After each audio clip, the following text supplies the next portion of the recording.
Hey, everybody. Thanks for listening to the Snow West Show. We are starting our 4th year here, and we've got a lot of great content lined up for you in 2025. I'm your host, Ryan Harris. Real quick, before we get into this episode, the Snow West Show is made possible thanks to Polaris Snowmobiles. And for a limited time, Polaris is offering up to $3,000 off or 0% APR for 36 months, plus a 2-year warranty on select models. Now, 0% financing is pretty rare to find these days, so I'd jump on that offer. And these offers run from January 1st through February 28th, so start shopping for your next sled now. Go see your local Polaris dealer or find your closest dealer at Polaris.com. Also located in Big Sky, Montana, only 5 minutes away from riding areas like Buck Ridge and Cara Basin, 320 Guest Ranch offers lodging and accommodations for your next snowmobiling adventure. Single cabins and large full cabins with kitchens are available. Check them out at 320ranch.com. Also sponsoring the Snow West Show this year, Fly Racing. They're the #1 gear brand in Supercross and Motocross, and they are bringing that same product innovation to snowmobiling. Whether it's monosuits, helmets, boots, gloves, goggles, Fly Racing has you covered for your snowmobiling need head to toe. Check them out at flyracing.com or Fly Racing Snow on socials. And thank you to Deviant Inc. for supporting the show this year. Head on over to deviantinc.com and check out their custom wrap builder with their new interactive design tools that make designing and customizing wraps super easy. Their new colorizer tool randomizes color combinations until you land on the look that you love. Then you can try the design mixer tool to see all the Deviant Inc. designs in the colors that you've selected. Check all that out at deviantinc.com. Thank you for listening again, and now back to the show. Hey everybody, welcome to the Snow West Show. I'm your host, Ryan Harris. We got a fun show today. We're going to be talking all sorts of wild custom mods, like little things that can improve your snowmobile, your snow bike. We've got one of the greats in the Western snowmobiling here with us today, Kurt Friede from Kurt's Polaris. Curtis Friede or Kurt Friede? Which one do you prefer to go by? It's Friede. Friede is the way you pronounce it. Yep. Friede. Okay. So I got the Snow West test rider here, Justin Stevens here as well too. Justin's in studio with us. Kurt, we've worked with you like this morning. We were talking about you used to come down and help us when Steve Janes was here and Lane Lindstrom, and we were working on what was the Deep Powder Challenge. Before that, it was called the Dealer Shootout.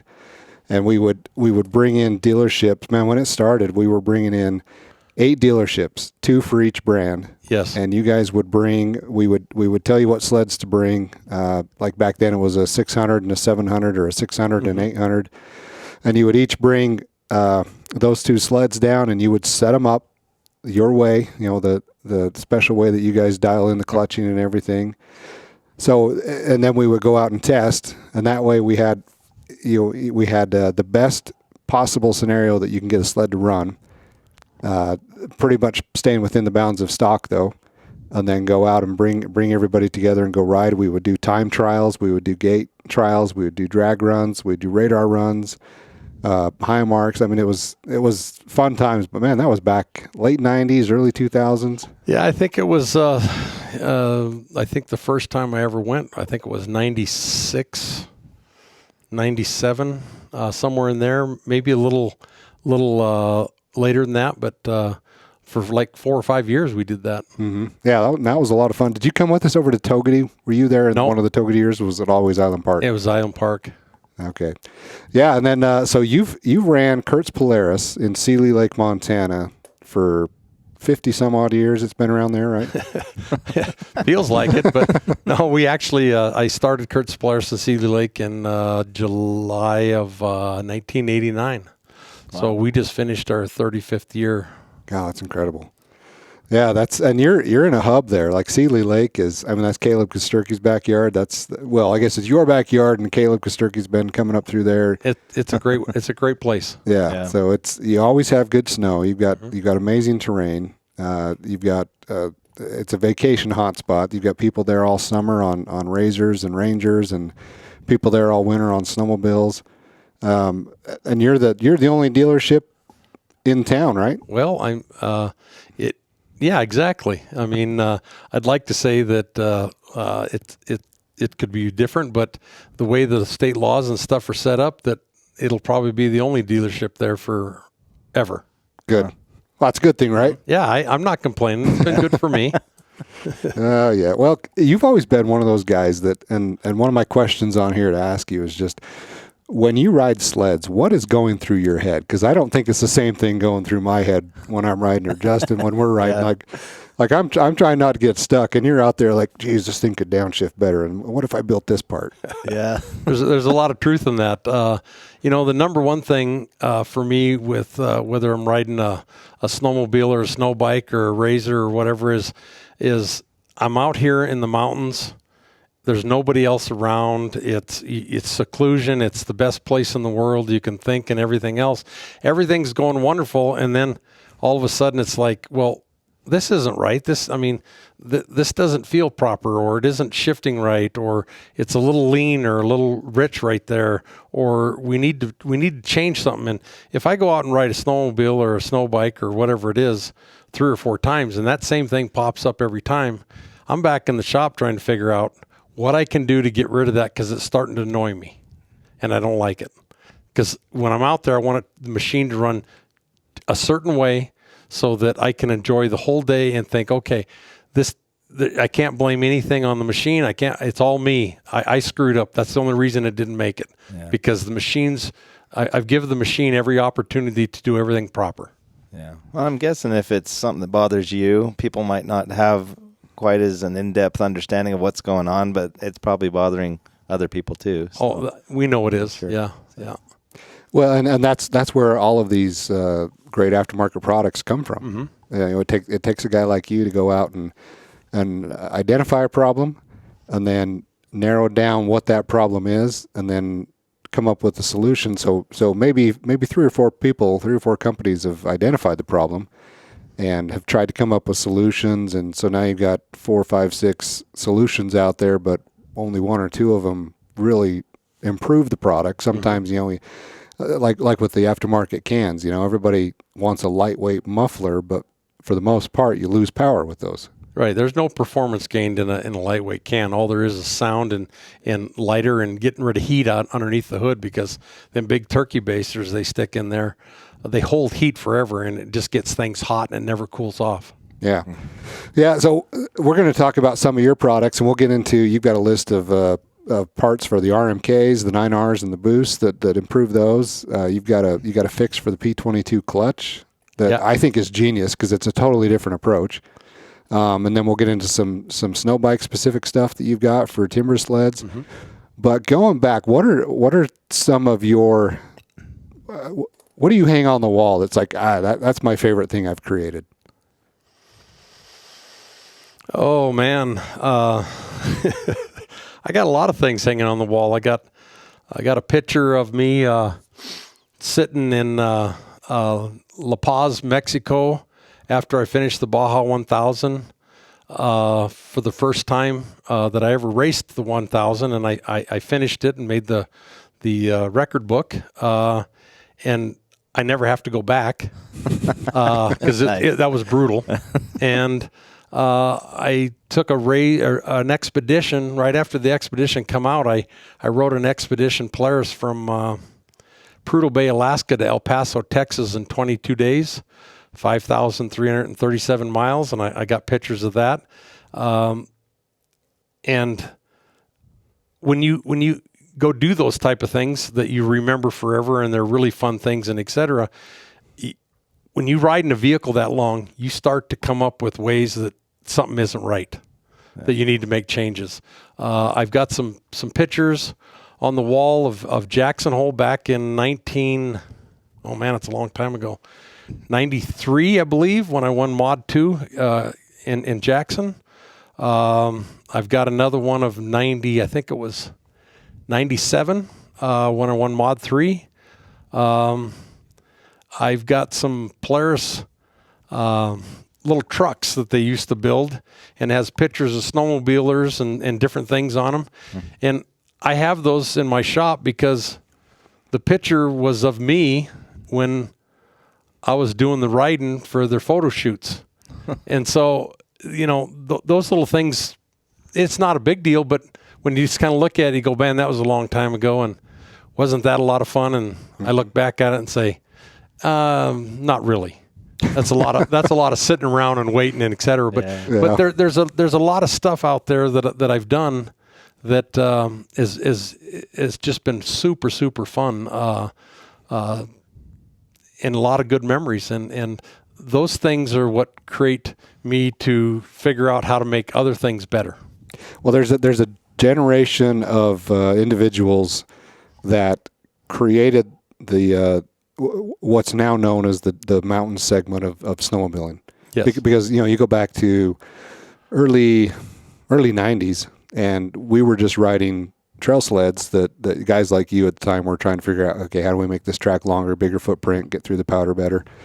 And then from this effort of everybody trying to make that product that was built in the Midwest for the Midwest work out here, kind of sprouted this mountain segment. And then once the manufacturers started producing mountain sleds, that gave you a whole new baseline to go improve and make better.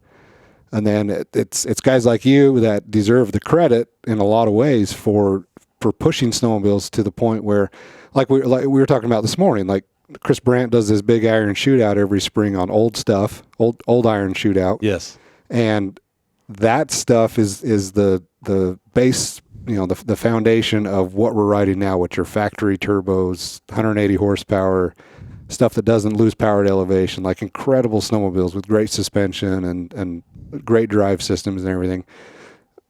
It came from innovation through aftermarket, in a lot of ways, and your involvement. I mean, you've worked with Polaris too. I know, Marty Sampson, who was the lead engineer for Polaris, product manager. Yep.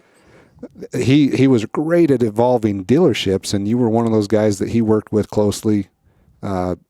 Saying, hey, calling you up, say, hey, Kurt, what do we need to work about? What do your customers like about our sleds? What are they asking for? What do we need to do different? What are you doing? And that's part of that development process that's taken Polaris from what we were riding as an old wedge chassis in the 90s to what we're riding now on a Matrix. You're dead right. There's a lot of stuff out there that has changed. I look at the video that Chris put together of all them old sleds and everything else, and I look at it and say, man, I lived that era. I mean, I used to build that stuff, and not always did it work proper, and not always did it last very long, and it had big power while it had big power, but it didn't last forever. And so after years and years of working on all that stuff with aftermarket outfits and with Polaris and everybody else, you start to figure out what works and doesn't work, and et cetera. And that's great, but I don't ever want to go back to that era in my lifetime, because you can go crawl on a brand new sled that's a lot easier to ride. It doesn't break down, and it'll do everything that them sleds ever did. And it trust me in saying that is a very nice opportunity to think that you can go out and ride for a whole day and you don't even worry about breaking down anymore. Yeah. I mean, it's always in the back of your mind. If I'm in a spot and it's like, if I break down or I have troubles here, this could be difficult to get out of. In the old days, you didn't fall off of those hills and do that stuff unless you had a group of about 7 or 8 guys with you, because you're going to be pulling one of them out. Yeah. Now you just drive and ride and have fun, and you don't worry about it much. Yeah. No, and especially this year with all the retro stuff that's come out and Polaris doing their themed throwback sleds. And Justin, we've got a 95 XLT in the garage up now in the park. I know. You want to hop on that next time we go? Or? It's funny. I had bought a new sled back in 04 or something like that, so it wasn't really a long time after they started to change. But my brother-in-law had some older XLTs actually, and he's like, let me ride yours for a sec. So we switched, and we just rode up a hill, maybe 100 feet or something like that. And I just remember I'd been on mine all day, so you're kind of more in that upright, stand-up position. I got on that one, it just hit me right above my knees, and like right in my knees, trying to ride up this little hill. And so, it's funny. You always think we're not going to get any better. And maybe that's where you've excelled in this piece of it, because they can always be better. I mean, every time 3 or 4 years later, they come out with a new sled, and it's like, oh, wow, it's way better than the last one. If you go back 10, 12 years to look at where we've come from even there, it's pretty impressive. So there's always ways to question what we're doing and improve. And there's somebody just hasn't thought of it yet or produced it, or maybe it's already been thought of. But I think the things always improve. So it seems like you're right. It's always improving there. The manufacturers are getting so good at taking input from people and seeing what people are doing and et cetera to to fixing a problem or seeing a problem and seeing what somebody did on how they fix it, and they make changes to it. And sometimes it works really good, and sometimes they're already in the next phase of the next machine that's already been addressed and taken care of. So when they produce that issue's gone. So yeah. So Kurt, you do the dealership, Kurt's Polaris, but you have, like we've been talking about, you create all these parts, and we got them on the table here. And we were just out in the outside looking at a sled. You got a 9R out there with all these parts on it, and a snow bike out there with all these parts on it. That part of your business is Kurt's Offroad, right? Correct. I build all that stuff through Kurt's Offroad, and that's our e-commerce side. And so you can go online at kurtsoffroad.com and order any of this stuff, or you can simply call and Kurt's Polaris, and you can usually get a hold of me or somebody there that knows the product and et cetera. And that's where we do a lot of the installs and et cetera. So. Yeah. And if you got to wait for you when they call, you're probably out on a forklift unloading crates and unboxing sleds. Yeah. That's do it all. I probably am still uncrating 90+% of all the sleds that go through our store. I'm uncrating them, getting the skis on them, getting them into the shop for the guys. I'm the best lot tech we got. Nice. You probably got a few years experience. Maybe. So P22 has been a big topic of discussion in the last few years. When it came out, it solved a problem, like we talked about. Like the P22 solved a problem, and that problem was not very many people were adjusting their belt deflection. And it was a manual thing they had to do on a Polaris, and you had to do it right, you had to adjust it constantly every few rides. And then if you change belts, you got to go adjust it again. And it's not that hard to do, but there's just not a lot of people that were doing it. And so you were riding a machine that probably had potential sitting on the table with just a 10 millimeter wrench and a Allen key or a hex key. And man, you could pick out in a crowd the guys on P85s with tight belts or loose belts. You could just hear it. If a sled's squealing and creeping away, a little too tight. If a sled's just got that little bog right off the bottom, a little too loose. So the P22 is a roller bearing clutch that comes out to solve that. Gets rid of the adjuster, the belt deflection adjuster bolt in the secondary, because it allows the belt to just freely spin around the primary. But you're saying that created another issue. So a guy like you, big brain with this mentality of, how do I fix this problem and get the most performance out of this? That P22 changed the gear ratio. It did. If I'll use the terminology of if anybody is a motorcycle guy, dirt bike guy, what's the first thing they do when they go to the woods? They drop the front sprocket down or put the rear sprocket bigger to gear it down so that it has more bottom end power and et cetera. So in that situation, if you take this is the guts out of a P22, and so in that this roller bearing is on the shaft of the P22, so the belt can be tight at all times and it never has to be adjusted. And then this is the bushing that rides on that's on the center shaft of the clutch. And so what we do is we get rid of this roller bearing so that we have to go back to a belt adjuster in the secondary clutch to do that. And I'll try to make it as simple as I can. This here is the surface of what your belt is running around on a P22. This surface here is the size that the belt is running around after we put our delete kit in it.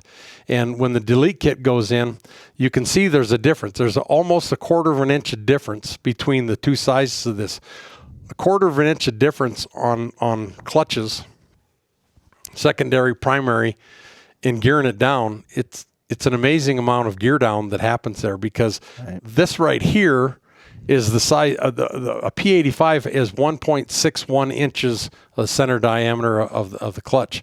And that clutch, if you throw a P85 on a Boost or a 9R, you feel the difference on the bottom end immediately.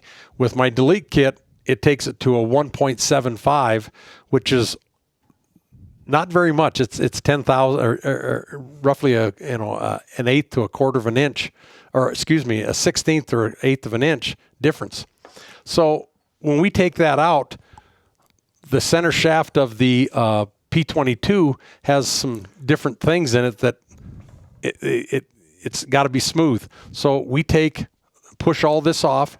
We slide this right on top of the shaft, and now this is what the belt rides on, and it's solid. Then we take this and drive out the bushing, stick it in, drive it out, and then we put this back in, and this is our new bushing, and it slips in there. You put this in the ice box until it's good and cold, and then you heat up the removable face of the primary clutch, and to about 220 to 250 degrees. Put a little green Loctite on it, and this slides right in there, and then you can finish pressing it in, and it's locked in and it's done. So we essentially, now this is what the belt's running around, and on the P22, it's this. So it eliminates the roller bearing, it gears the sled down, and by gearing it down, the lockup on the P22 with our delete kit, the clutches are 1-to-1 hooked up with the belt at about 7 to 8 mile an hour.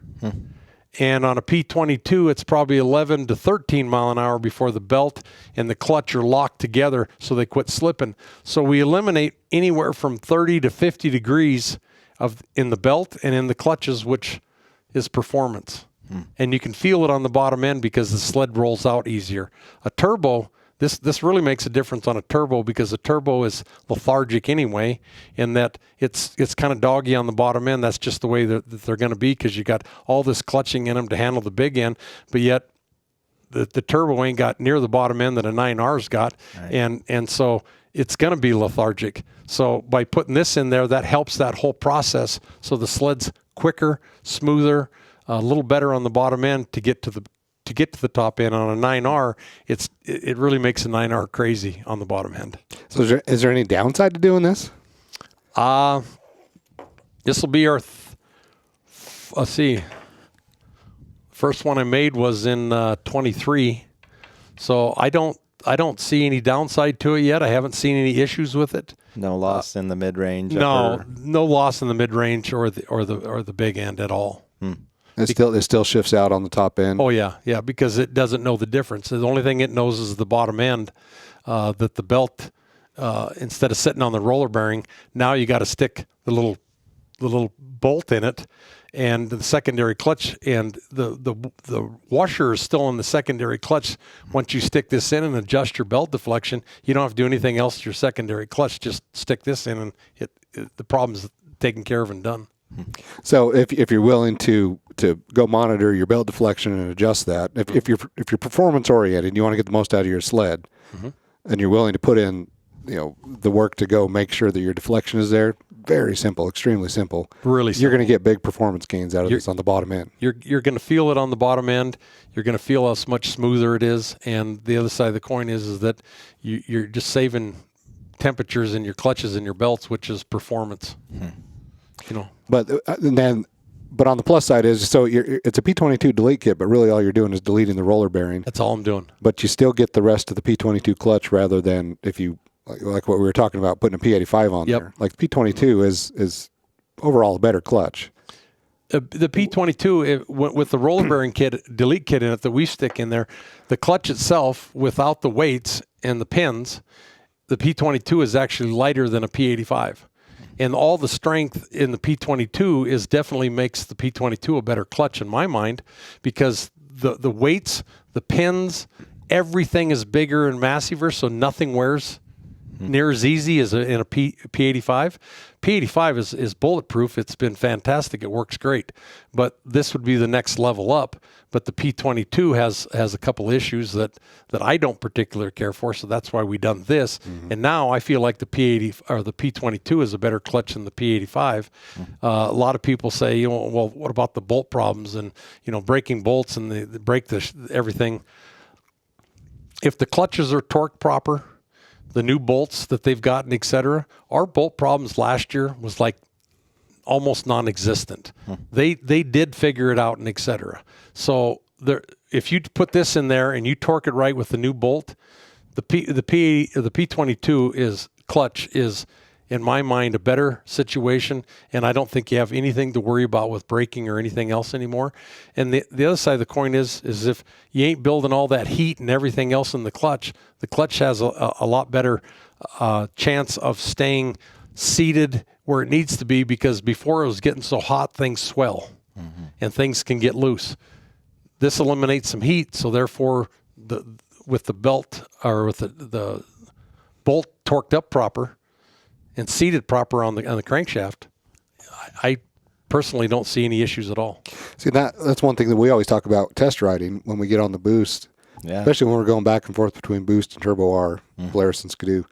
The bottom end on the boost just isn't great, but everything else about it is fine. It's just it's not quite as responsive and ready to go on the bottom end of a Patriot boost. Yeah, we're always asking the question: Do you want a boost or do you want a 9R? And honestly, in my head, that's exactly what I'm thinking. I'm like, well, I want the boost, but I want it to perform in the trees like the 9R does on the bottom end, and it'd be fun to see what it does to a boost. Yeah.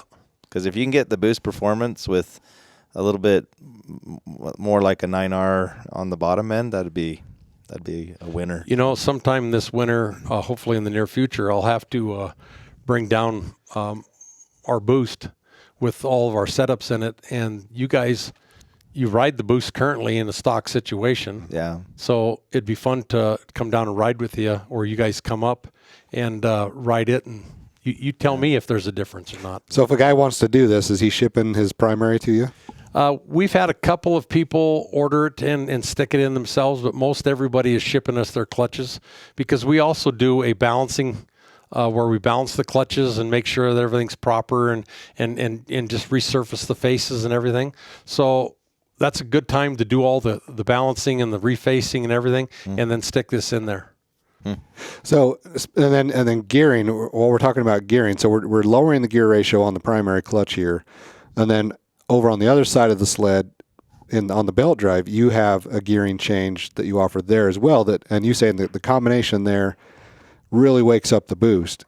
So what are you doing on the belt drive side of or on the belt drive side of things on the other side of the sled? Well, on the boost, if it's a mountain one, it comes with a QD2, and the gear ratio is 2.56, which is pretty dang low geared.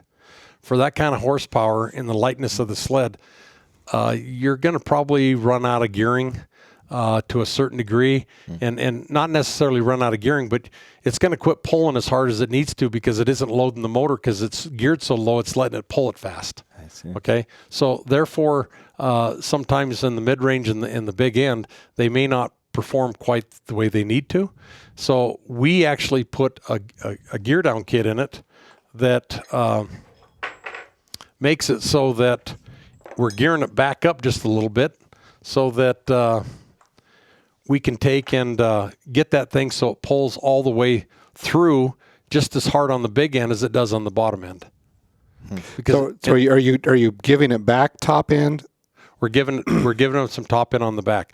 Not that we're looking for 90 mile an hour stuff, but we're looking for it when we get to an open or an open park or something like that where there's lots of snow. The faster you can get that track going, and the faster you can keep that track moving all the time, the higher it's going to come up out of the snow and the easier it's going to go. But when you do your P22 delete kit, you're not losing top end. No. You're only gaining bottom end gear ratio.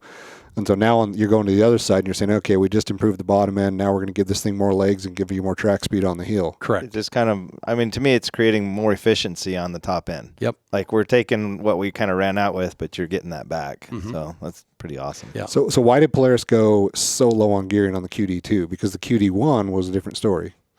Well, to put it in a complete nutshell, with their 11 millimeter belt, they don't have a lot of options. So the only way they can change the gearing from a 2.24 with a QD1 to a 2.56 is to change the center to center on their jack shafts, because that's the only way they're going to be able to change the sprockets, because they can't find a sprocket combination smaller to meet in the middle there with the current situation they have with their gearing, unless they change the center to center. Well, it'd be pretty tough to change the center to center on a chassis. And the other side of the coin is why would you monkey with it? The center to center is pretty dang good, and in the approach angle and where the drivers, everything's there working very good. You don't want to change the center to center.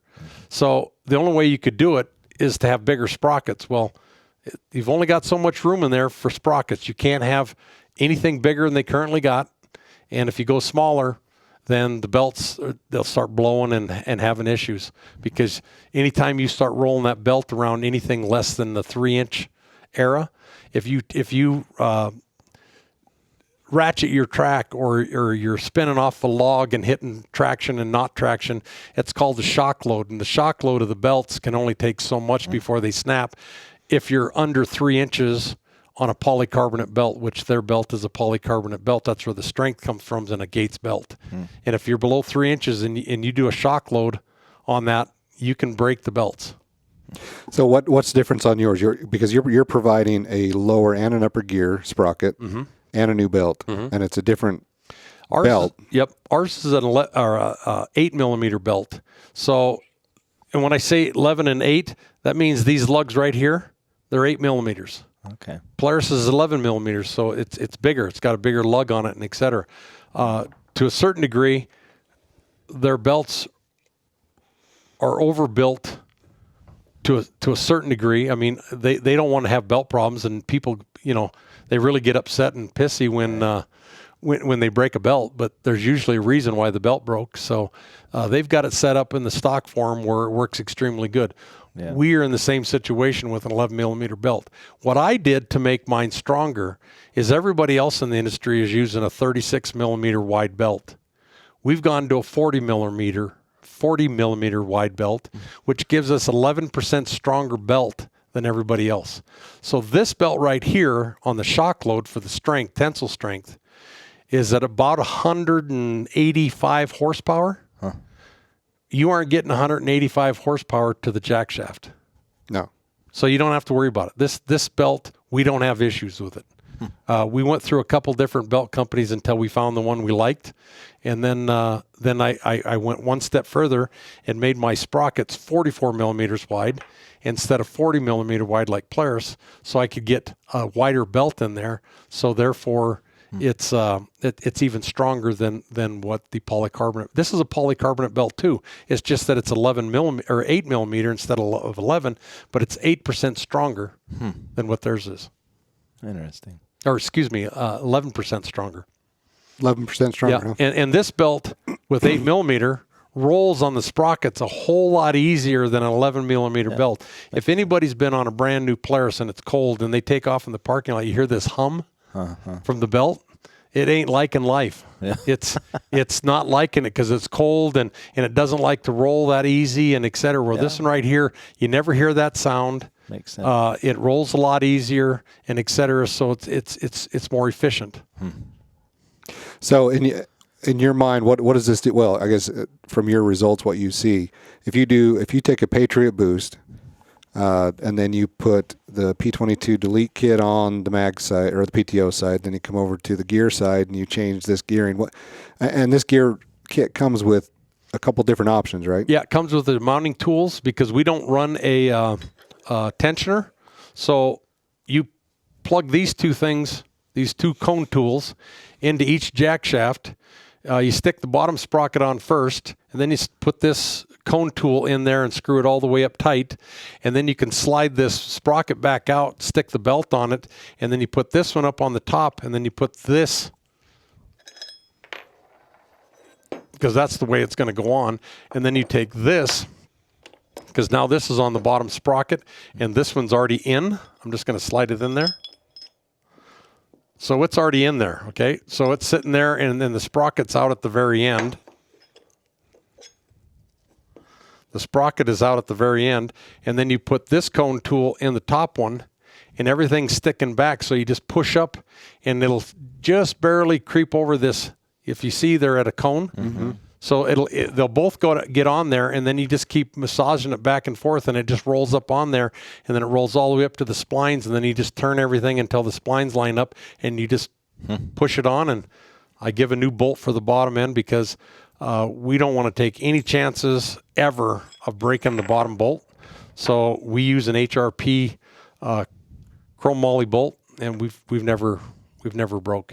And this is the style of a lock washer we use on it, because this lock washer, once you torque it up, it's different than most. It's two little washers, and they got bevels on them. So on the inside, they got the same bevels that tighten. So when you put that on there and you torque it up to 45 foot-pounds, if you're ever curious to see why that is such a good lock washer, because if you put your torque wrench on and you go to take it off, it takes about 55 or 60 foot-pounds to break it loose. So it goes to 45, nothing's loose, and it never loosens up because it can't. So what are the two gear ratios if you buy your kit? I'm thinking of the Timbersled kit where you come with different sprockets. Yeah. So your kit drops it down to a 2.38 gear ratio, which in most case scenarios, anywhere from that 150 to 180 horsepower area, that is the optimum gear ratio, because on the trail, across the meadow, 6,000 feet to 10,000 feet, your belt is going to ride on your clutches exactly where it needs to for optimum performance and optimum belt life and everything else. Yeah. There's a sweet spot in your clutches where the belt needs to ride to work the best. And this gear ratio allows that belt to ride where it needs to go, because it can pull it. It's not too high geared and it's not too low geared, so it's pulling past it. And then you start to lose the big end because it's not pulling. So with Polaris's, the gear ratio on the QD2s, in my mind, is too low geared, and the QD1s is too high geared. So this is kind of right in the middle, because we used to run your gear down kit on the QD1. Yep. And it helped a lot, because it gave the 850 the bottom end that it lacked. And you never really needed the top end on that gear ratio. But like what you're talking about, Polaris was kind of locked into that gear ratio because it was too hard to adjust to a little bit lower from there on their standpoint. If you took and put a tensioner on here, then you could run different sprockets. In my mind, it's defeating the purpose to have to run a tensioner. That's a whole lot more money. That's a whole lot more moving parts. That's another thing to maintenance. That's another thing to look at that I don't really care to have on my sled, because I want it as maintenance free as possible, just so it runs all the time. And every manufacturer that we buy our belts from, because we have a couple different belt companies that we use, the first thing they tell us is, when we give them the application, they say, do not run a tensioner on the back of the belt and push in on it. They don't prefer that. These companies build belts for a lot of industrial stuff, and they don't use anything where they're pushing on the back of it. They try to take and pull the belt tight without anything pushing on the back, just so it's there. We just happen to be lucky enough to find the right combination to give us the gearing that we want, that we don't need to run a tensioner, just like the stock Polaris kit is. Yeah. So what does the P22 kit run? The P22 delete kit is $289. That's pretty cheap compared to some of the other stuff out there. If you're going to go buy a P85 to get the same thing and not quite as good a clutch, you're going to spend $700-800 or more. And this is $289. And if you send it to us, it's going to be another probably $100 when we install it and do. Or if you want us, we can take and balance the clutches and resurface the faces. And so when you get the clutches back, they are absolutely spot on, perfect. And what does the gearing kit run? The gearing kits, we have a couple of different kinds, but they are $699, and they're fairly easy to stick on. Doesn't take a rocket scientist to do them, although they can be a little tricky because of the belly pan is fairly tight. But if you stick the bottom one on the shaft first and then stick the cone tool in, then you can slide it back.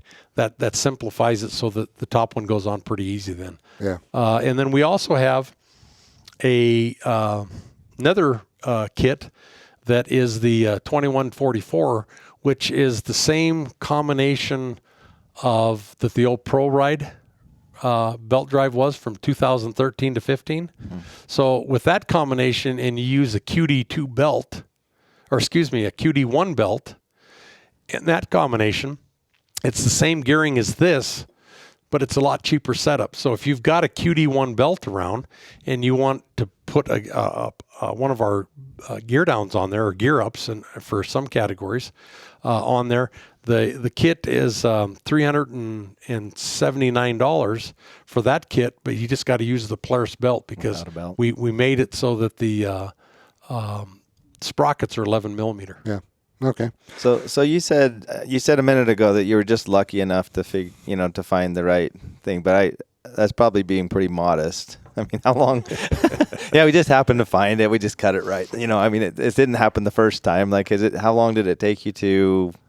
How long does it take you to get through something like this? Because you've changed the belt, you've changed the sprocket sizes. I mean, even the way that you attach it to the sled. I mean, how long did that take you? Well, you build it, and then you put it on, and you find out how fast you need to make changes, or you run it for a while and keep eyeballing, et cetera.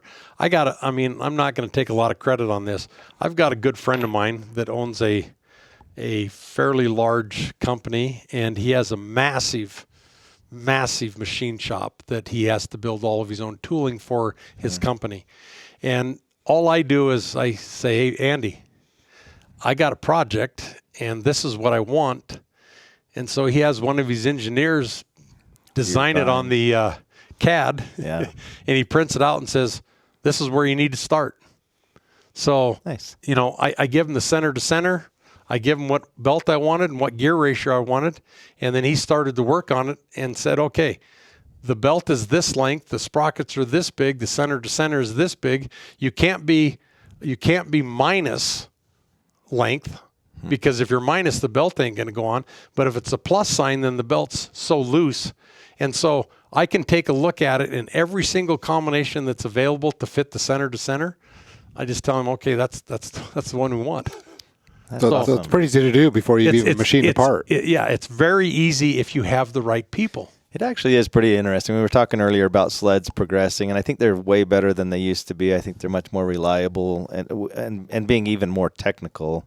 We've talked about that a few times, but it is interesting. I mean, with the technology that we have today, I mean, you're almost able to create this then virtually to some degree with specs that are probably so finite that there's so little variation. So the amount of error, I guess, is pretty well minimized. Yeah, to some degree. It is, because our first kit was a 2458 for the pros, and then our second kit was a 2969 for the Axys. But that was geared up. That was geared so low. We were giving people the options, and there's no reason to go to a 2969 because the guys up in Canada absolutely love them kits. We sell the Canadians the 2969 all the time because it's a 2.65 gear ratio, and they like to run 3-inch 174s. Okay. So a 174 3-inch, well, they ain't really looking for a lot of top end speed. They want that baby to take off. So the gear ratio is a 2.65 on that, which is even lower than Polaris's QD2. So that's why we sell those kits. But this kit here was actually pretty easy to build because I had the CAD, I had all the information, I know what gear ratio I was looking for, and et cetera, and I took a look at it and said, that one right there is the perfect, it fits the center to center perfect, everything is extremely good, and so I ordered 5 kits from the guy that builds all my stuff for me. I built 5 kits, we stuck them on running for a year, no problems. I don't know, that was probably 3,000 kits ago. Yeah. So... Jeez.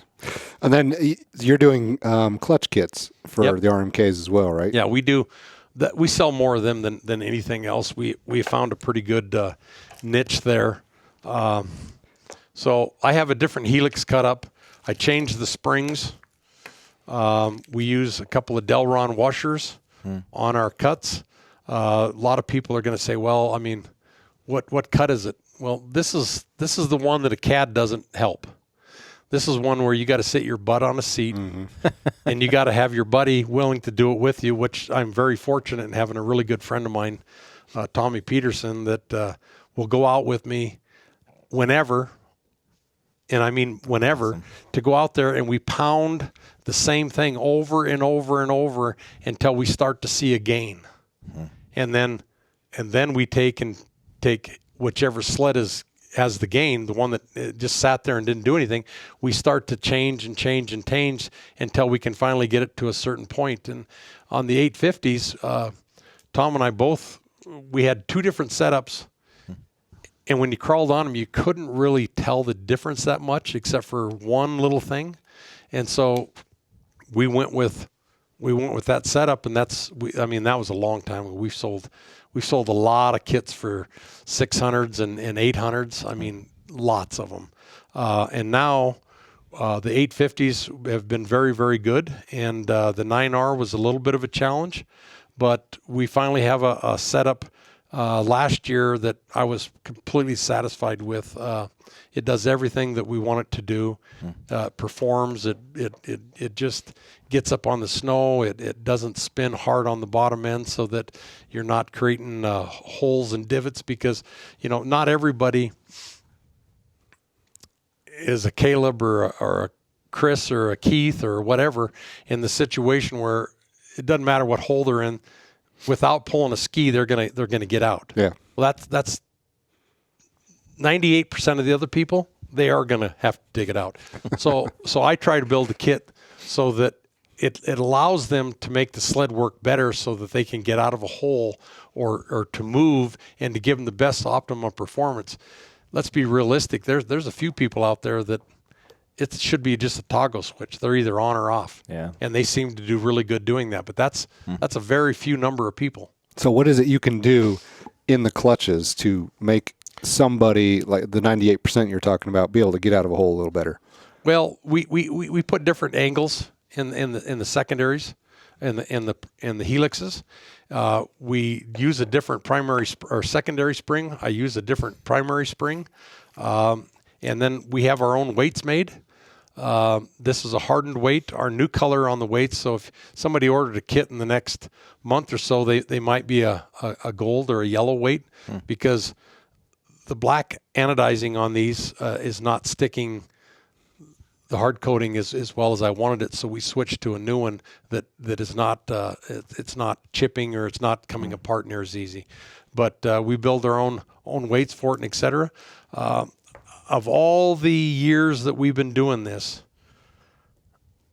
a lot of these adjustable weights that are out there, I don't want to irritate some other people that are out there, but the bottom line is, I'm not saying that this may be the best weight. It's the best weight that we can make work that doesn't destroy clutches. So many aftermarket weights, for some reason, people stick these weights in, and then in 500 miles or 800 miles, we're seeing that sled come back, or that side-by-side come back, and the rollers are knocked out of them. And I've wondered about that, because sometimes the adjustable weight is off center line of the weight. Yeah. And so now you got the centrifugal force, but you've also got a weight that's off center. And that force is like wanting to twist that on the roller. Well, and let's be realistic. Unless the average guy is taking that adjustable weight and putting it where he wants to do, and then putting it on a gram scale, because they can be off a gram. Yeah. Well, if they're off a gram, that's not helping your clutch in any way, shape, or form. Yeah. So I don't like adjustable weights, because we have seen the disappointment in so many people's faces when we tell them your clutch is shot, or you need a new spider, or the rollers are gone, and your $300 set of weights are ruined in 300 or 400 miles. So we have gone away from that just because of that. I'm not saying they're not good. I'm just saying I don't think it lets the clutch live as long as it potentially should be able to live. So we try to use this weight, making sure that they're balanced, and that they're as big and wide as you can possibly get in there, so it has a chance to live. Because everything that you do to these things costs money. You don't want to buy a clutch kit and stick in your sled, and in 500 miles, that $900 or whatever you stuck in it with adjustable this and adjustable that, and now your clutch shot. Yeah. That's bad taste in the public's eye. So your helix and your two springs, is your objective to just get the clutch to back shift better? Yeah. Get you down to that lower gear? Yeah. I can honestly tell you that we have had a lot of people that come.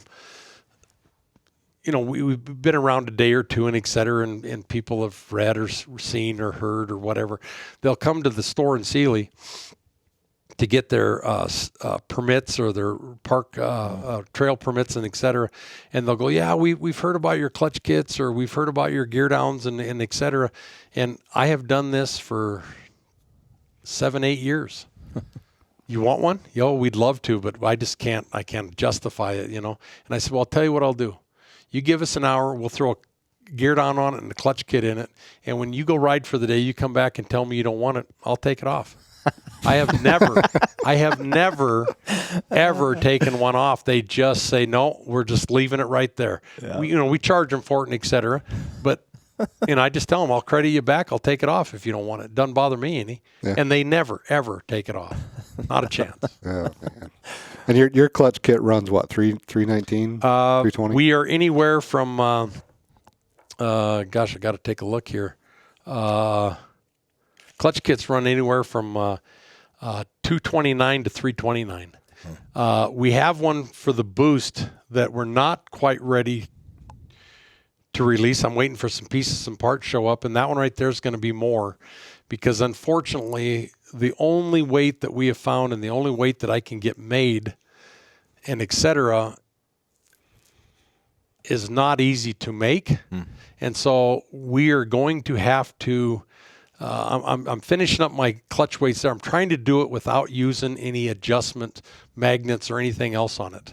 And so I'll be happy if we can get that done, because then there's never a chance for an error or a problem on that clutch. Yeah, and Justin, you've been around for a long time too, but it's fun seeing the guys that have been around the industry that know what they're doing. When you start talking, let's make this sled perform better, every one of them starts in the clutches. Yeah. You don't go throw a pipe on it. You don't go change your exhaust. You don't do all this other stuff. You start with the clutches. Yeah. Yeah. It's the heart of the motor. Yeah, you got to get the power. Yeah. You're just all the motors. Power. All the motors are the same. It's what's in the clutches that make the difference, because the clutch controls between clutching and gearing. That's what controls your track, and the track's where it's at. Yeah, and you can make your motor sound really cool, but that power's got to go through so many things to get to the snow. Agreed. Yeah, we always talk about, like with performance cars, you're always talking about horsepower, but you're also talking to rear wheel horsepower, which is, to me, it's kind of like clutching. You got to get the power to the track, otherwise you just got a lot of horsepower and no performance. Yeah, you take like a Polaris turbo, say 180, 190 horsepower, and that's at the crank. So now by the time you've turned the primary clutch, gone through the belt to the secondary clutch, you've lost horsepower. By the time you've turned the secondary clutch, the jack shaft, turned the belt drive, you've lost horsepower. By the time you turn the drive shaft and spin the track, and you're got all the drag on the bearings and everything, you've gone from 200 horsepower way down to what's actually touching the snow. I try to explain that to people. In the clutches, you gotta give it every opportunity that you can possibly give that engine to get as much horsepower to the jack shaft, or to the top shaft. And the only thing you can do with gearing, you can't gain any more horsepower. All you can simply do is not lose as much, because you're not going to gain anymore. You're just hoping to make it as efficient as possible so that you aren't losing any more by the time it gets to the track.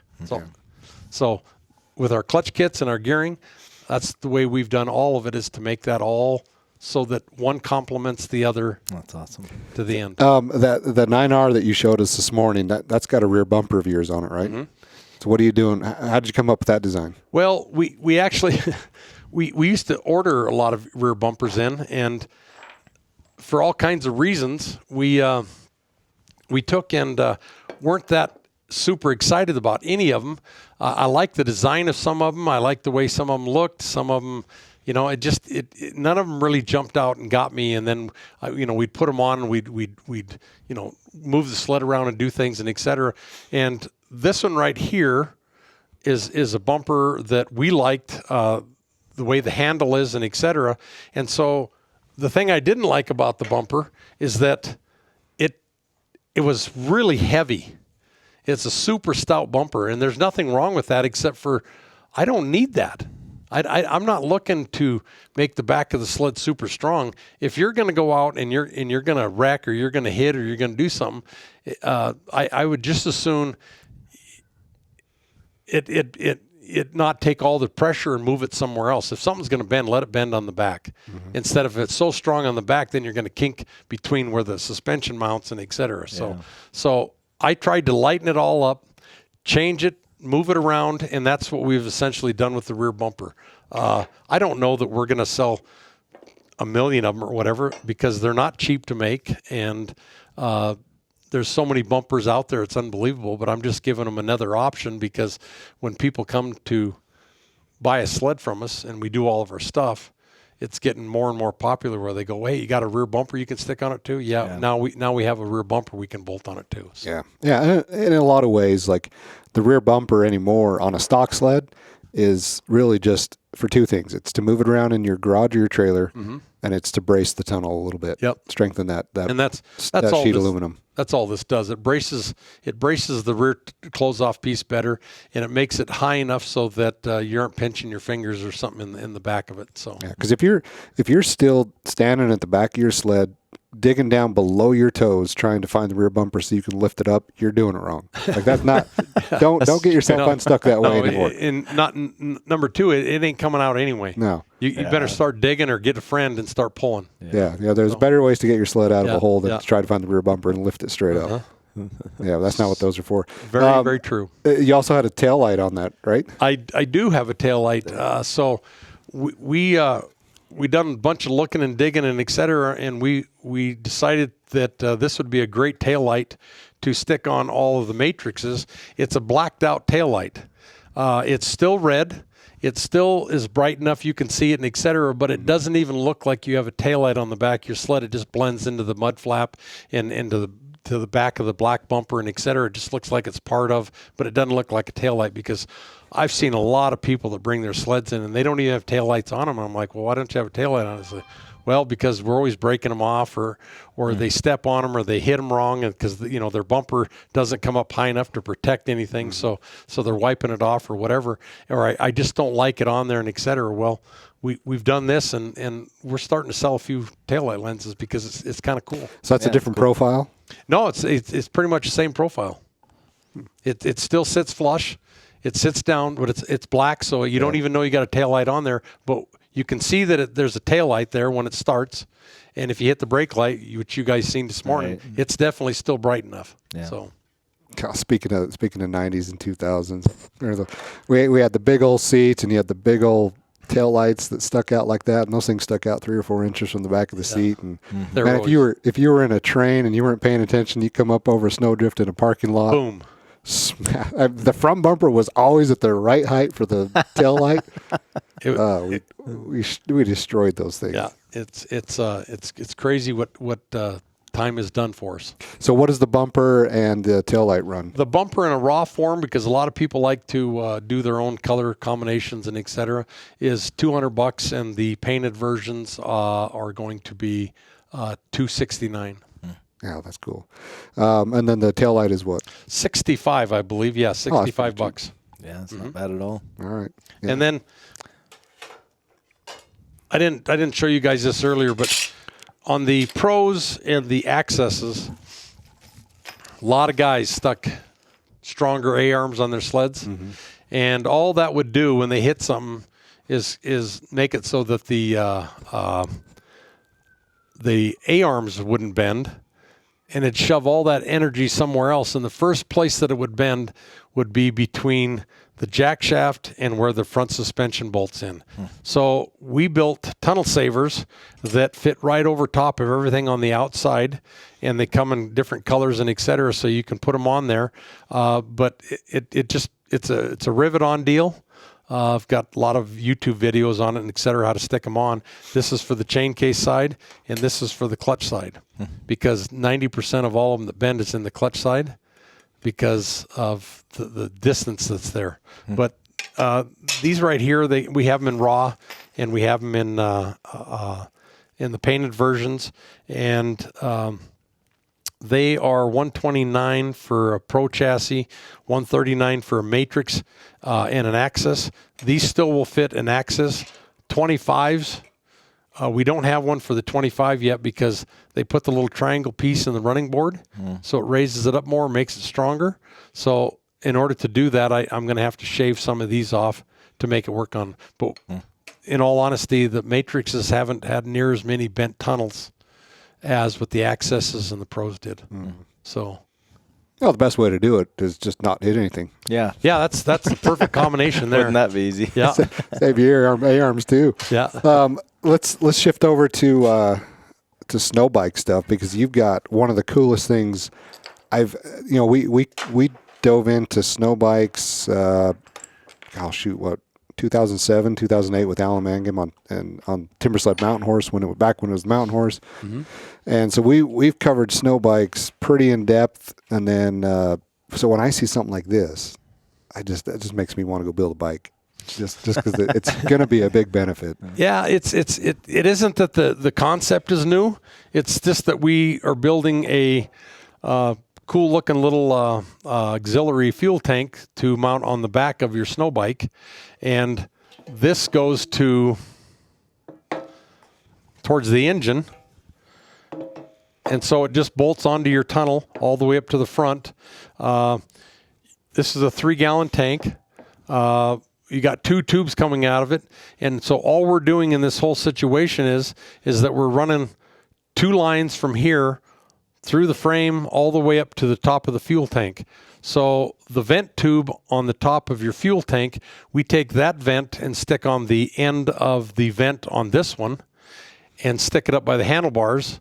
And then we run the bottom tube, which sucks, and we run it all the way up and stick it into the gas cap. Because on the EFI bikes, as you're driving them, the fuel pump is always pulling. And if it doesn't vent, it just creates a vacuum, and it's just got to suck. So whatever tank you have on your snow bike, you can put this on the back of it, so you're gaining another 3 gallons of fuel, never have to worry about a gas jug again or anything, because as you're driving your bike, you can see the gas siphoning out of this and going into your tank. So, for most of the day, you're going to be driving around on your bike. Well, I haven't burned any gas. It's because it's keeping it full from this one. And then you'll know when this is totally out and done, because then yours will start to drop down, and then you'll see air bubbles or whatever it is. And it won't be sucking any more gas because this is empty. And then your fuel tank will start to go down. So it's not that it's a big issue. It's just a very nice issue, because you're never going to run out of gas in a spot that you wished you wouldn't run out and it died. You don't have to worry about if it's snowing or it's ugly or whatever, and getting your jug and cleaning all the stuff off of it and dumping in and spilling or whatever, or monkeying with if it's on there. It's on there all the time. You just fill up your bike, fill up your auxiliary tank. Yeah. You're good for the day. So awesome. It's an auxiliary transfer tank with no mechanical pump. No mechanical. It just, you run one line to it, and it just vacuum refills the bike's tank as you ride. Vacuum fills your main tank off of the bike, and we have another one that comes from there that we stick the vent tube up by your handlebar, which is the highest point, and that way it can never block or ice up back there where it won't vent. Yeah, great solution. Because you never, when you go out on a snow bike ride, you're riding. You never want to stop and you're always looking at your tank. And you're like, should I pour my extra gas in now? Should I pour my extra gas in now? You don't want to think about that. You just want to ride, and then like you said, everything's covered in snow, and it's always a mess. Yeah. Like I would love that setup on a snow bike, because everybody's packing gas, because your bike only carries, if it's a race bike, it's 2.5 gallons. Yeah. If it's a trail bike, it's 3.3 gallons. So you're doubling the fuel capacity. Yeah, and I don't have to touch a gas cap. No, you fill it up. You fill them both up at the same time, and you're done for the day. Or depends on how far you go or what you do. But you're not gonna run out of gas, and you don't have to monkey with it. You don't have to worry about it. You just drive. Yeah, great solution. That's awesome. Yeah, because I was always dumping snow into the gas can. Well, yeah, nobody wants to. You're in deep snow. It's wet, like you said. If it's snowing or even if it's cold, your hands are frozen. And you're trying to handle this little plastic jug, and I don't know, it's a pain. Trying to blow the snow off of it and clean everything up and et cetera. You don't have to worry about it no more. Well, the clamps are frozen. They're iced over, and it's just a pain in the butt. Yeah. You just and I'll admit there were rides where I had gas on the tunnel. Yeah. But you went back. and I'm like, let's just go back. Just forget it. Well, I mean, I think most riders want convenience. Like, obviously, like we seek pleasure, not pain, right? So anything that takes the pain away, that's awesome. Well, and I never wanted to run a big IMS tank that increased fuel capacity right there on the fuel tank because it changes the ergos of the bike. Like, it's just, man, it sticks out farther, it drags more, it just affects your hips and everything. This is kind of cool because it all sits down low underneath, as low as it can possibly be.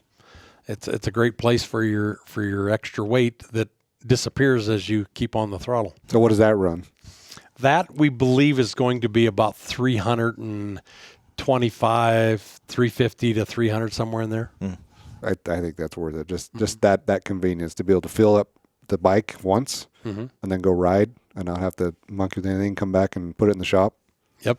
Yeah. It's a simple. It isn't that hasn't been out there. There's been people doing that for a while with plastic gas cans and everything else. And there's still one problem with plastic gas cans back there. There's a pipe back there and people melt stuff. And there's always something that's not quite right and et cetera. Well, now we don't have to worry about it. We don't think about it. It's part of the kit. Yep. Yeah. And then you've got a gearing system. So if you've got this is just for timber sleds, right? This is just for timber sleds. Anything from that takes a chain drive that is not the mountain horse. So we took 3 years ago, I decided that I wanted to do a belt drive because we do belt drives in the snowmobile world.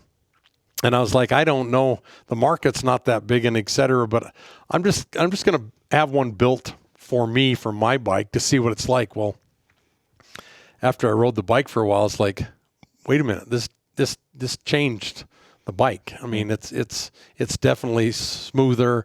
It's definitely revs up quicker than the rolling inertia. Everything changed on it. And I don't have to monkey with worrying about the chain or if it's lubed or what's what and et cetera, because it doesn't matter. This right here never changes. So with our kit, I built one. I stuck it on my own bike. I rode it for a complete year.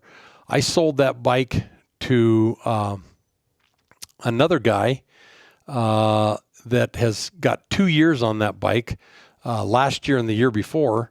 And he called me about 2 weeks ago and said, hey, he says, I finally blew my first belt. And I says, you did? And he says, yeah, you got some belts? And I said, I do have belts. He says, okay. I says, I'll get a belt from you, or if you're coming into town, drop one off. And I said, okay. And then he called me back about 45 minutes later and he said, it wasn't the belt. He said, I decided I needed to put a tensioner on it. Oh, gotcha. Because I had built that one so that I didn't have to have a tensioner. And he said he just thought it was too loose. And so he put a tensioner on it. And he says, I took it apart and he said, the belt's still fine. The tensioner broke. Oh. So I was like, well, that works.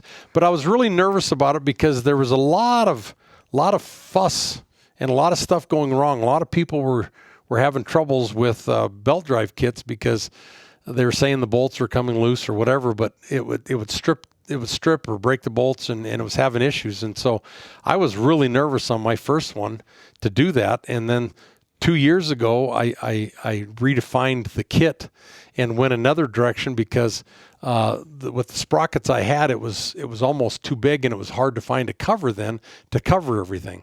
And I was like, well, if I can make the sprocket smaller and still stay within a certain diameter, then we're fine. Well, when I started doing that, I started looking at the size of the belts. And as narrow as these belts are, I was going to use the polycarbonate belt. And the problem with it is that once you get under a certain width or curvature. Oh. Once you go under 3 inches with a polycarbonate belt, if you shock load it, it'll break the poly cords. And I'm like, the snow bike doesn't have near the horsepower snowmobile does, but I'm not going to, in my own mind, I cannot use too small of a sprocket and potentially have somebody be in a situation where they can break a belt out there, because that ain't cool. Yeah. So I went to a Kevlar strengthened belt instead of, because the Kevlar belt, you can fold it, you can do anything you want with it. It's no big deal. It's just that I don't believe that this belt rolls as easy as our polycarbonate belt that we have on the snowmobiles, and so this is rubber and et cetera. So we done the hardened, surfaced, and anodized, and so we got it to where it rolls. It can make the bend, and I don't worry about things. So in the kit, you get a cover, a tensioner, and these. And the tensioner is not much of it doesn't turn hardly at all. On the snowmobiles, I didn't want to do it because of the power. We don't have a lot of power on a snow bike, so I wasn't worried about having some issues there. I was more worried about the sprockets not getting too loose and breaking or wearing out and taking the splines out and et cetera. So we took a look at all the different shafts that the Timbersleds have, and they all vary just a smidgen, and so the sprockets don't bolt up solid the way they need to. So we took and made some changes on these, and we give everybody in the kit 3 sprockets. And the reason being is because no person out there is the same weight as his buddy, or the same 450 or the same 500 or the same track length or the same track height or the snow conditions. So snow bikes are already short on horsepower anyway, and so you never really have the right combination. Right. So what I done with this one is I sent it with 3 sprockets and a tensioner, so now you can have lots of gear options. So you can fine-tune your snow bike kit with the belt drive to match the gearing that you need for optimum performance for your 5-speed transmission or 6-speed transmission or whatever. So we have a 30, a 31, and a 32 tooth that comes with it. We didn't put belt guides on these sprockets because we put the belt guides. That was the main reason, one of the major reasons why we went with the tensioner too, is because this is a lot easier to manufacture than putting belt guides on these. So the tensioner is what holds the belt in place. Never going to go anywhere, never falls off, stays snug, everything's good. So the kit that I used last year, it was awesome. And so this year we went with the finished product stuff, and so we have them available. The prices on everything has gone up so much, it's unbelievable. The reason I can still sell some of these kits at the price I've got them at is because last year was a slow year, and I upped my order stuff from a year before that, so I didn't have to buy any. So we've been able to keep the snowmobile kits at $699, but this whole setup here retails at $899. It's a lot more than I wanted, but on the other hand, you have a belt drive kit that you can fine-tune to your bike's desires. So how much efficiency do you gain going from a chain drive on a Timbersled to a belt drive, your belt drive? There's a gain. I can't tell you how much. The biggest thing is the inertia and the noise and the vibration. There isn't any anymore. It's gone. It's smooth. And we know that it's better because just the way the bike feels, the way you can shift through the gears and everything else, just everything's smoother, better. So, you're not moving near as much weight around. And, let's be realistic. Snow bikes, they're short horsepowered anyway. I mean, that's the number one problem with them. Yeah. So this will fit on any Riot or Arrow. Yes. That is not a factory belt drive. Yep. Will this work on It'll even work on a belt drive. You can order the kit either way, with the cover, without the cover. If you already got a belt drive on your Polaris and you want to put this kit on it, just order the gears and the tensioner and the belts. We don't need to sell you anything else because you've already got it. Okay, that makes sense. What else? Are you doing anything else for the snow bikes? You had. I was trying to think. I made a few notes while we were out there looking at the snow bikes. Got to get your down. Oh, there was one thing on the Polaris on the 9R, the handlebars. Yes, we also have. I think it's 4 or 5 different handlebar combinations, and once again, you can you can go to our website at kurtsoffroad.com and you can look at all the different bars and et cetera. But if you want straight bars, you want hooked bars, you want flat bars, you want short or whatever, we build them as kits so that they come with the grips on them, the handlebar heaters, the whole works. So it's a plug and play deal where you just simply take and bolt them on and plug everything in and put your clamps on for everything, and you're done. These are still Pro Taper bars? Pro Taper and Renthal. Okay. Do you with that bar setup, any of those, does it give you more room to move your controls? Yes. Center. Mm-hmm. All right, I like that. Yeah. Because the stock Pro Taper, we talked about that. you're so wide, and then there's not enough room before you hit the bend in the bar to move your brake in far enough to get the brake lever where you want it. Yeah. There's with changing the bars from the stock ones. That's one of the things you gain is the adjustments on your controls. And so we put the grips on. Everything's done. So that's awesome. What do those run typically? I think they are $350. And that's with grips and that's with warmers the grips and everything? warmers and stuff. Yeah, that's pretty good. Yeah. Yeah. God, that's cool. Man, talking about parts like this, like all the things you can do, because everybody wants to take a snowmobile and do something to it to make it theirs. To make it a little bit different. And yeah, I'm terrible. I'm like now I'm like, okay, let's see. I need where's my Kurt's list? Offroad.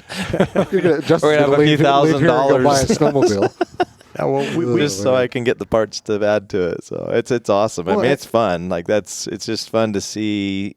Everybody's looking for a little edge, little improvement. It's fun to mod. It's fun to, improve these mountain sleds. And everything that we've talked about today, I still think the best way that people need to approach this is if you're going to buy all this stuff, that's great.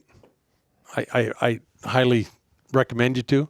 Don't stick them all on at once. Yeah. Stick everything on at one time. Like if you're doing the gearing, put the gearing on and see what you think, or put the clutching in it and then put the gearing in it and find out what it's like, because you'll see the gains or the P22. Just leave it bone stock, put the P22 on it and go. Yeah. I mean, for people that are nervous about, well, I don't know what the gain is, there's a gain in all of it. And it's all the little things that actually build up to something fairly big. Yeah. There's nothing big out there anymore. Nothing. Yeah. Well, and I love that approach too, because you see a lot of people that they'll order a sled somewhere and they'll order it built with all these parts. And they have no idea what it's doing or what they're gaining for all that extra money versus a stock sled. And I'm guilty, because we sell a lot of snowmobiles to people that say, I want everything you do on it. Yeah. And it's like, we do it, but and they enjoy it, and their buddies go, wow, that sled works good. Or people say I was out with so-and-so and damn, we couldn't. I mean, it was amazing, but they don't really know what the difference is. It's always, I love it when people come and they have a stock sled and they go, well, I'd like to have something a little different here and there and et cetera. And I go, well, we can do this and you can go try it, and then we can do this, or sometimes no, I just want them both now because I ain't going to be able to do it later or whatever. But it's so much fun to see them come back in that shop. And I say, well, do we need to jerk that off? And they go, oh, no. No, I ain't going nowhere. You were right. Thank you. I mean, that was incredible. Well, and if you stage build it like that, one part at a time, you learn. And that's part of the fun of doing this. Part of the fun of dirt bike and mountain bike and whatever you do. Yeah. It's just that learning process through experience and being able to say, yeah, I've tried it this way and I've tried it that way, and I can tell you the difference between the two. And you'll definitely appreciate it more. Like you said, if you just put it all on at once, I mean, you'll think it's awesome, but you won't appreciate each individual piece of it. So. And if it's not great, you don't know what to go work on. Yeah, well, it's true. I mean, we've all been guilty of bolting a bunch of stuff on and doing all kinds of stuff. I've seen 1 million people tune 1 million sleds to where they won't run. Mm-hmm. That happens all the time. They just see stuff, they buy it, and pretty soon their sled doesn't work worth a crap. And you know how you fix that? You put it back to stock and find out which didn't work. Or if you're doing tuning, sometimes the fastest way to get where you want to be is just go so far out there it's unbelievable, and see if it gets better or gets worse. Yeah. And then you got to go the other direction. And all this stuff that we've got, it's trial and error. It's endless amounts of times of bolting stuff on and taking it off and trying this and doing that and cold fingers and the whole works. And when it's all done, you're like, man, that wasn't that great. Or you go, wow, this is a change. The next time you go out and ride that sled, you go, we just cured all the things that irritate me about what that sled was doing that I didn't like. Mm-hmm. I think it's awesome though. I mean, each product that you've shown us today, everything that you're doing, I mean, you have an end goal in mind, and it's definitely an improvement.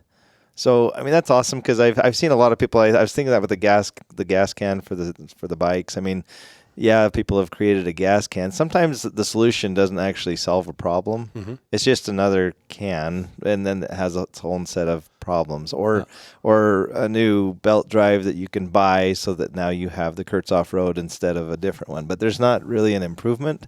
So it's awesome that each one of your products, like you're actually striving to create an improved product, not just another product that brings in revenue. You know, well, I can tell you care. So I always figured if it was just another product, it wouldn't be long and I wouldn't be selling them because there's no buzz about it. Right. Everything we build, there gets to be a buzz about it, and all of a sudden we start selling more and more and more. Yeah. You know, when I talk about Kurtz Offroad as the e-commerce side of things, I always giggle and inside and say, man, life is so good. The internet, I hate the internet and I love the internet. The internet, when people from Europe are getting a hold of me all the time and sending me messages and et cetera. I want some gear downs. I want this. I want that. All this stuff. And you just kind of sit there and chuckle and laugh and think, how could without the internet, they would never know, or they'd never know how to order it or get it. And I mean, it's nice that you get an order and you take a look at it and then you go to ship it to them and it's like, oh my goodness, you guys realize how much it's going to cost you in freight? They don't care. It's for their snowmobile. Yeah. And they don't have that stuff in Europe. They don't have people building all kinds of aftermarket stuff. So it's funny how much power or influence, like one customer on a forum who buys a part, puts it on his truck or snowmobile or razor or whatever, and then goes on a forum, which is a little bit different than social media because social media is saturated with people that are sponsored, that are plugging products. But you get somebody who spent their own money on a part and then goes on there and gives it a review and talks about that. And then all of a sudden, you got guys like that, like in Norway, like, hey, I saw this on a forum and man, I want that part because this guy said it worked. And it's always nice when you get that and you don't get you get a follow-up saying, hey, thank you. It really worked. I don't, it's, if I got phone calls all the time or feedback all the time that didn't work, I didn't like that, you represented it wrong or whatever. Yeah. It's like, why I'm not, if it ain't working for somebody, then there's no sense of me putting it out there. Yeah. I mean, the easiest way to sell something is if it works and it takes care of a need of somebody's desire.